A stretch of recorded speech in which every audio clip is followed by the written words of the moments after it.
Hi everyone, this is Priyanshu Mehra welcoming you to Win Science. आज की video में हम लोग class 9 chapter 1 matter in our surroundings का लेक्चर नंबर 6 डिस्कस करेंगे। प्रीवियस लेक्चर्स में हमने डिस्कस कर लिया था कि मैटर क्या होता है। मैटर पार्टिकल्स से मिलके बनता है। वो जो पार्टिकल्स हैं उनकी अपने कुछ स्पेशल कैरेक्टरिस्टिक्स होती हैं। पार्टिकल्स में काइनेटिक एनर्जी होती है और काइनेटिक एनर्जी की वजह से पार्टिकल्स कंटिन्यूअसली मूवमेंट करते हैं। पार्टिकल्स के बीच में इंटरमॉलिक्यूलर स्पेसेस होते हैं और इन्हीं इंटरमॉलिक्यूलर स्पेसेस के कम या ज्यादा होने की वजह से जो मैटर है तीन स्टेट्स में डिवाइड करते हैं मुझसे सॉलिड लिक्विड एंड गैस।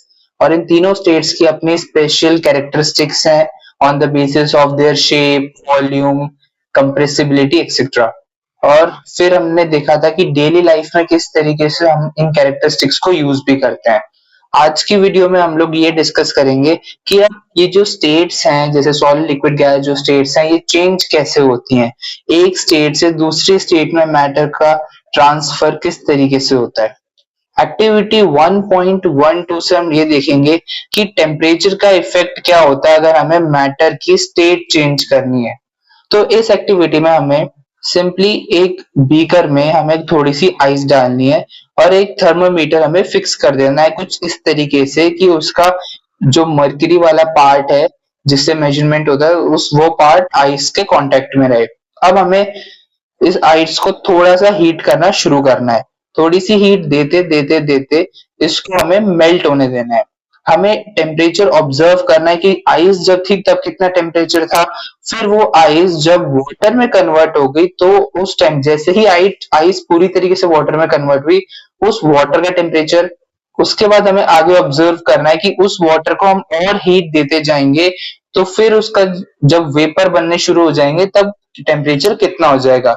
इस तरीके से हमें ये तीन टेम्परेचर तो ऑब्जर्व करना है, रिकॉर्ड करना है। ये हमारी ऑब्जर्वेशन रहनी चाहिए। अब यहाँ से कंक्लूजन तो ये आएगा कि हीट करने से पार्टिकल्स जो होते हैं ज्यादा फास्ट मूव करने लगते हैं, ठीक है। और ज्यादा फास्ट मूव करने की वजह से उनकी जो काइनेटिक एनर्जी है वो काइनेटिक एनर्जी बढ़ती है, इसलिए वो ज्यादा स्पीड में मूव कर पा रहे हैं। उनका फोर्स ऑफ अट्रैक्शन जो है अब वो कम हो रहा है। आपस में फोर्स ऑफ अट्रैक्शन जो है कम हो रहा है पार्टिकल्स का, वो लूजली पैक्ड हो रहे हैं। और उनकी जो ये पैकिंग है ये लूज होने की वजह से अब पार्टिकल्स ज्यादा ज्यादा एक दूसरे से दूर हो रहे हैं। और पार्टिकल्स के बीच में स्पेस जितना बढ़ेगा उनका फोर्स ऑफ अट्रैक्शन जितना कम होगा वो solid to liquid and liquid to gas में कन्वर्ट हो जाएंगे। जैसे कि हमने समझा था सॉलिड सबसे ज्यादा टाइटली पैक्ड होते हैं। लिक्विड्स के पार्टिकल सॉलिड्स के कंपैरिजन में ज्यादा आपस में गैप में होते हैं, ज्यादा स्पेस ऑक्यूपाई कर रहे हैं। और गैसेस के पार्टिकल सबसे ज्यादा स्पेस ऑक्यूपाई करते हैं, एक दूसरे से सबसे ज्यादा दूर दूर गैसेस के पार्टिकल्स रहते हैं। अब ये जो हमने एक्टिविटी देखी ना इसमें हमें ये समझ में आएगा कि जब हमने 0 डिग्री पे आइस ली अब वो मेल्ट होगी और वो 0 डिग्री पे वाटर बन जाएगी। यानी कि जो आइस है वो 0 डिग्री पे थी और वो वाटर जो था वो 0 डिग्री पे ही जब पूरी आइस मेल्ट होगी पूरी आइस सब आइस का वाटर बन गया तब वो वाटर भी 0 डिग्री पे रहेगा, ठीक है। अब 0 डिग्री पे जो वाटर था वो मेल्ट होगा और वो वार्म होना शुरू हो जाएगा, गर्म होना शुरू हो जाएगा। और अब जब वो वाटर वेपर बनेगा, जब वो बॉयल होना शुरू हो जाएगा तब वो 100 डिग्रीज पे पहुंचेगा।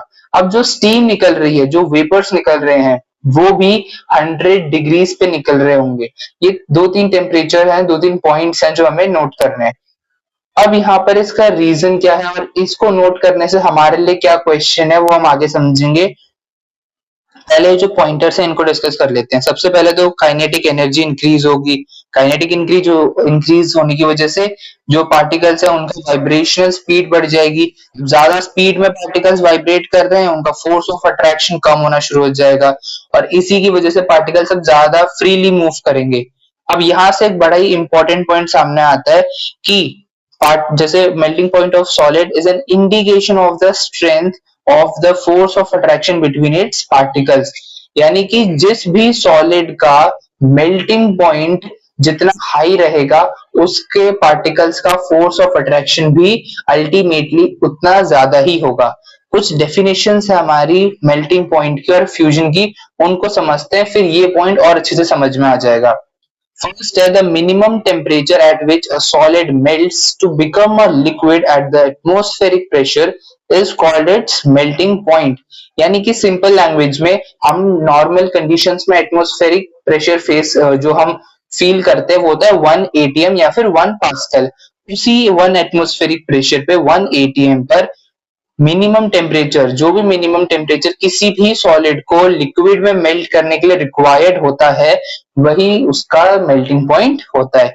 क्यों? क्योंकि एटमॉस्फेरिक प्रेशर यानी जो हमारे एटमॉस्फेयर से प्रेशर लग रहा होता है उसके चेंज होने से भी टेम्परेचर या मेल्टिंग पॉइंट का डिफरेंस आता है. तो हम स्टैंडर्ड क्वांटिटीज को जब डिस्कस करते हैं तो 1 atm यानी कि नॉर्मल कंडीशंस पे जो एटमॉस्फेरिक प्रेशर है उसी को कंसीडर करते हैं. और 1 atm पर जो भी मिनिमम टेम्परेचर किसी भी सॉलिड को चाहिए मेल्ट होने के लिए, लिक्विड बनने के लिए, वही उसका मेल्टिंग पॉइंट है. अब यहाँ से पिछला पॉइंट समझ में आ जाएगा कि सॉलिड जितना ज्यादा टेम्परेचर लेगा, जितना ज्यादा हाई पॉइंट पे मेल्ट होना शुरू करेगा, यानी कि उसकी जो पार्टिकल्स हैं उसके पार्टिकल्स का जो अट्रैक्शन फोर्स है वो उतना ज्यादा हाई है. इसीलिए उनका बॉन्ड ब्रेक होने में, उनको जो है उनकी पैकिंग लूज होने में उतनी ज्यादा हीट लग रही है. अब अगला पॉइंट है मेल्टिंग पॉइंट ऑफ आइस. ये फैक्ट है जिसको हमें लर्न नहीं करना पड़ेगा कि 273.15 केल्विन क्या होती है आइस का जो है मेल्टिंग पॉइंट. मैंने आपको बताया था 0 डिग्री सेल्सियस. यहाँ से कन्वर्जन भी हमें याद कर लेना है कि 0 degree Celsius is equal to 273.15 degrees of Kelvin. Okay, और सेल्सियस और केल्विन दोनों टेम्परेचर की यूनिट्स हैं, बट जनरली हम सेल्सियस यूज करते हैं, लेकिन एसआई यूनिट जो स्टैंडर्ड यूनिट है वो कौन सी है? केल्विन. ठीक है, अब फ्यूजन की डेफिनेशन समझेंगे. The process of melting that is change of solid into liquid is also known as fusion. Simple definition है. क्या? सॉलिड से लिक्विड में अगर चेंज हो रहा है तो उसको फ्यूजन कहते हैं. बस यहाँ पे सारी स्टेट्स डिस्कस नहीं करा है. लिक्विड्स टू गैसेस स्टेट को फ्यूजन नहीं कहते, गैस टू सॉलिड को भी फ्यूजन नहीं कहते. अब सारी स्टेट्स के लिए अपने अलग अलग नाम है. हम यहाँ पर सॉलिड और लिक्विड को डिस्कस करेंगे. सॉलिड से लिक्विड में अगर कोई भी चीज ट्रांसफर हो रही है यानी कि मेल्ट होके कन्वर्ट हो रही है, हीट दे रहे हैं उसे, पार्टिकल्स लूज हो रहे हैं, तो इस प्रोसेस को only solid from solid to liquid, इस प्रोसेस को क्या कहेंगे? फ्यूजन. अब इतनी सारी इंफॉर्मेशन से एक क्वेश्चन है कि when a solid melts its temperature remains the same, so where does the heat energy go? हमने देखा था कि जब हीट कर रहे थे हम, जो हमारी एक्टिविटी थी उसमें जब हम हीट कर रहे थे तो मैंने आपको बताया कि 0 डिग्री सेल्सियस पे जो आइस थी उसकी हीट देनी है हमने. ठीक है, और हीट देने के बाद जब पूरी आइस वाटर में कन्वर्ट हो जाएगी तो उसका जो टेम्परेचर है वाटर का वो भी 0 डिग्री सेल्सियस रहेगा. और फिर बोला कि जो वाटर है 100 डिग्री सेल्सियस पे बॉईल करना शुरू करेगा, और जब वाटर 100 डिग्री पे बॉईल कर रहा होगा तो उसकी जो स्टीम निकल रही होगी वो भी 100 डिग्री सेल्सियस पर ही होगी. तो यहाँ पर एक क्वेश्चन है, इसी इसी सारे पॉइंट से क्वेश्चन है हमारा कि जब हम सॉलिड को, अभी हम liquid water to water vapour नहीं, हम आइस टू वाटर डिस्कस कर रहे हैं, कि जब हमने सॉलिड को मेल्ट करा और वो पूरा लिक्विड बन गया तो सॉलिड और लिक्विड का टेम्परेचर सेम ही रहा, लेकिन हम तो हीट कर रहे थे, जैसे कि एक्टिविटी में भी है, हम हीट दे रहे थे, हीट एनर्जी फायर की फॉर्म में हीट एनर्जी दे रहे थे. तो वो हीट एनर्जी कहाँ गई? वो हीट एनर्जी का यूटिलाइजेशन कहाँ हुआ, कैसे हुआ? उससे टेम्परेचर राइज करना चाहिए था. अगर हम नॉर्मल कंडीशंस के हिसाब से सोचे तो टेम्परेचर राइज कर देना चाहिए था जो हमारा लिक्विड बनेगा, लेकिन ऐसा हुआ नहीं. तो अब ऐसा तो है नहीं, एनर्जी वेस्ट हो जाती है. एनर्जी तो वेस्ट नहीं होती, कंजर्व रहती है. अब ये एनर्जी गई कहाँ? इसका यूटिलाइजेशन कहाँ पर हुआ? अब इसी क्वेश्चन को हम लोग नेक्स्ट लेक्चर में डिस्कस करेंगे. आप लोग अपने सजेशंस जो भी आपको लगता है वो कमेंट में जरूर बताना. इस क्वेश्चन को हम नेक्स्ट लेक्चर में डिस्कस करेंगे, इसका कॉन्सेप्ट डिस्कस करेंगे. So I hope you like the lecture, and if you did, don't forget to like and share the video and subscribe to the channel. I'll see you in the next one. Goodbye.